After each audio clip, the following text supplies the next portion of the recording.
Alors, je m'appelle Onésia. Je suis beaucoup de choses à la fois, on peut dire, parce que j'adore tellement de choses. Mais aujourd'hui, je viens en tant qu'auteur, compositeur, interprète. Ces dernières années, j'ai été plus jeune maman, on pourrait dire, et aussi travaillé dans l'audiovisuel. Mais la musique, c'est quelque chose qui est en train de revenir à moi, mes enfants grandissant, et du coup, je peux me remettre vraiment là-dedans, parce que c'est là que je me sens le mieux, en fait. Voilà. Donc, auteur, compositeur, interprète, ça me va bien. La poésie a une grande place vraiment dans mon cœur et dans chacune de mes journées.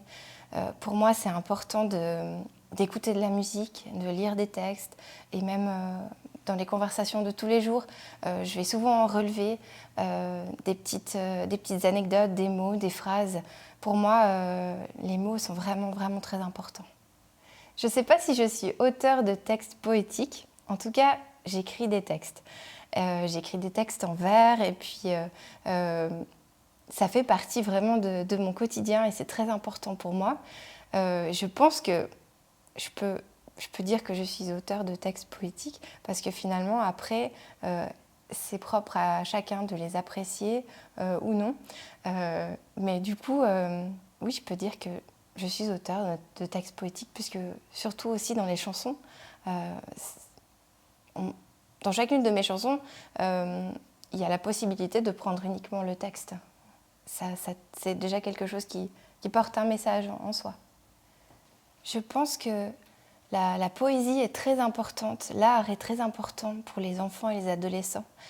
Parce qu'au travers des mots, de la poésie, on peut avoir un dialogue avec soi. Et puis après, une fois qu'on a eu ce dialogue avec soi, on peut l'avoir avec les autres. Parce qu'on voit souvent chez les jeunes que c'est beaucoup, tout comme chez les adultes, mais c'est beaucoup une histoire d'émotion. Et puis quand on apprend à les faire sortir, à les rendre fluides, eh ben, on se sent beaucoup mieux. Et du coup, je pense que c'est vraiment très important de communiquer ça et d'initier ça chez les jeunes pour stimuler, pas forcément des passions, mais déjà des moyens d'expression. Parce que vraiment, quand on ressent son émotion, quand on analyse sa propre émotion, qu'on la ressent et puis qu'on arrive à l'exprimer, c'est vraiment le début du dialogue avec soi et avec l'autre. Alors là, je vous ai interprété une chanson que j'ai créée quand j'étais adolescente, qui s'appelle « À travers l'ombre d'un cyprès ».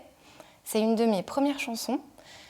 Et je me rappelle exactement l'état dans lequel j'étais quand je l'ai créée. C'était au début du gymnase. Et j'avais vraiment, ça faisait quelques années que ma grand-mère était décédée, mais j'ai toujours beaucoup pensé à elle. Et puis ça faisait quelques années que cette absence, ça devenait lourd en fait. Et le faire en chanson, écrire d'abord des mots. Pour cette chanson-là, j'ai d'abord écrit les mots et après j'ai fait la musique. Mais d'exprimer ça, ça m'a fait un bien fou en fait. Et ça a fait du bien aussi à ma famille, ça a été un beau partage. Et du coup, c'est cette chanson que je vous ai interprétée. Et si je vous ai interprété une chanson de moi quand j'étais adolescente et pas des nouveaux projets que je fais actuellement, c'est vraiment parce que là, on essaye de parler aux jeunes et puis on essaye de créer des déclics. Et puis je pense que souvent, on a l'impression que la musique, il faut la pratiquer pendant des années pour pouvoir créer, ou comme le texte, la poésie, il faut pratiquer longtemps pour pouvoir faire quelque chose. Et j'ai vraiment cette intuition qu'il suffit des fois de quelques informations techniques pour créer, et qu'au final, après, l'élève va lui-même faire ses expérimentations. Et du coup, donc j'ai expliqué cette chanson pour parler de moi quand j'étais adolescente. Puis si je pouvais donner quelques clés, si vous, en tant que professeur, vous avez des élèves qui n'ont même jamais fait de musique, mais qui ont accès à un clavier, que ce soit en classe ou à la maison, je vous dirais quelques toutes petites étapes. La première, c'est les accords, que ce soit en guitare ou en piano, ont des lettres. Donc, les lettres ne suivent pas la gamme traditionnelle. La gamme, c'est Do, Ré, Mi, Fa, Sol, La, Si, Do. Et les lettres font A, B, C, D, etc. Mais en fait, le A n'est pas le Do. Le A, c'est le La. Et puis, comme moyen technique, le F, c'est le Fa. Donc, on commence sur le La.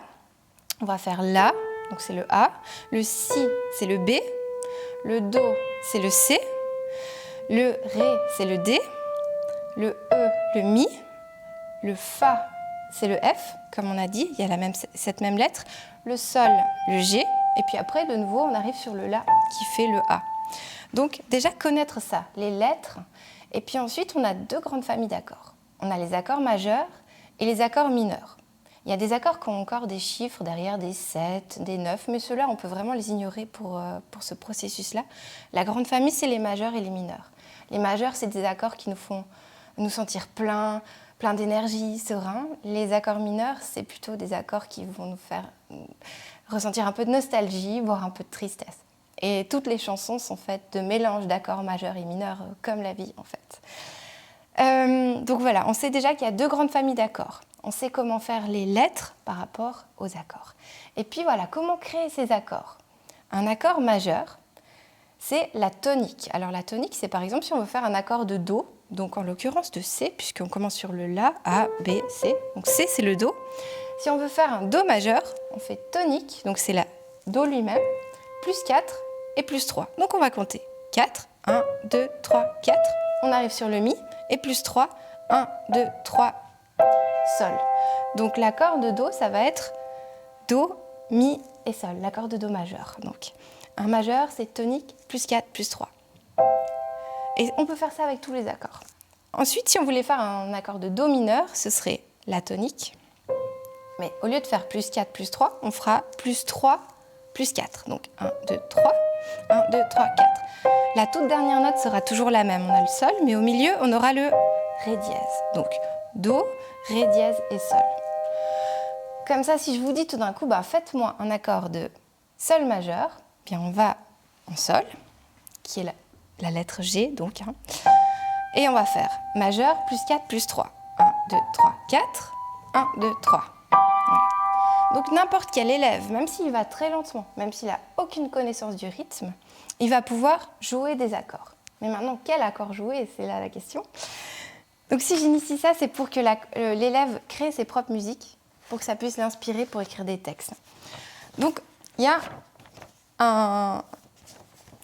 une forme qui s'appelle le cycle des quintes.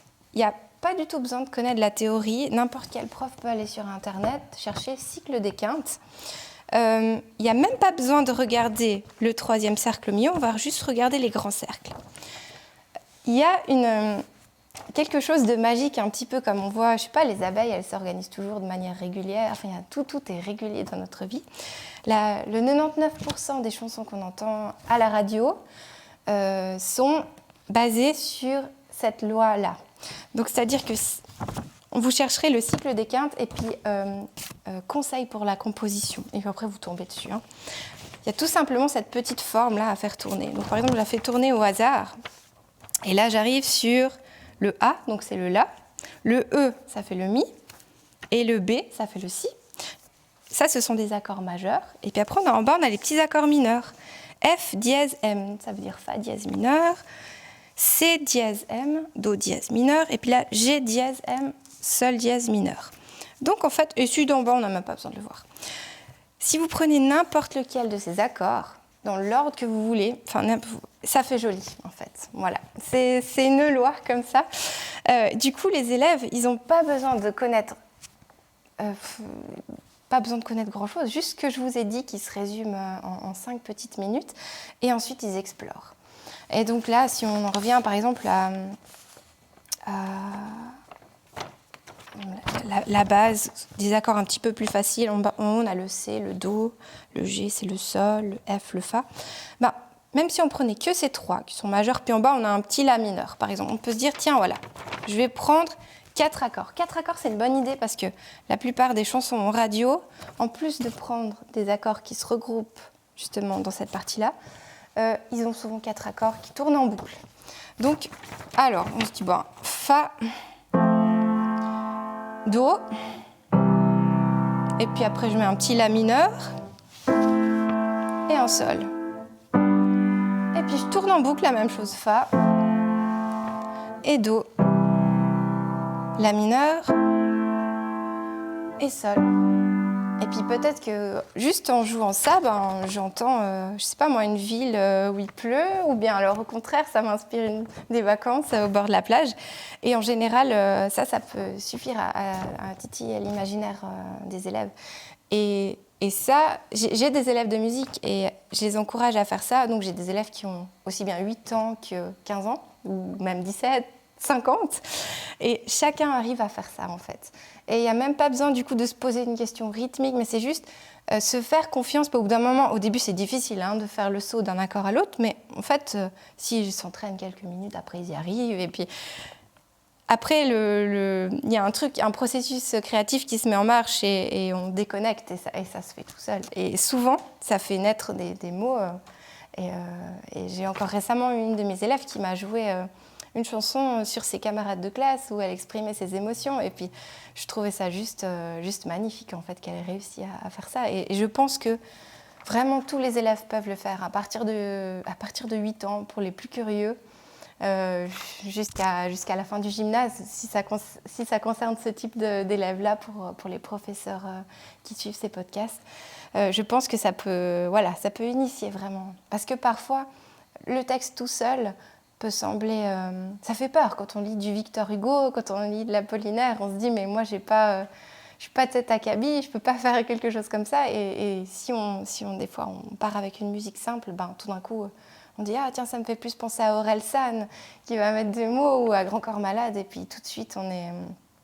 peut-être qu'on se reconnecte à soi et puis on arrive à sortir des choses de tout ça. Donc j'espère que c'était clair. Donc mon idée, c'était déjà d'expliquer comment... Parce que les accords sont toujours écrits avec des lettres. Donc comment trouver ces lettres sur le piano ? Il y a 2 grandes familles d'accords, les majeurs, toniques, donc c'est la lettre elle-même, plus 4, plus 3. Et puis les mineurs, toniques, plus 3, plus 4. Et puis ensuite, on va sur Internet, on trouve le cycle des quintes. Et puis on trouve aussi les aides pour composer. Donc c'est typiquement, ça se présente sous cette forme. Et puis les élèves, en plus, ils peuvent créer ça eux-mêmes, ils peuvent mettre des couleurs. Et puis voilà. Et puis après, ils vont vous écrire des textes poétiques.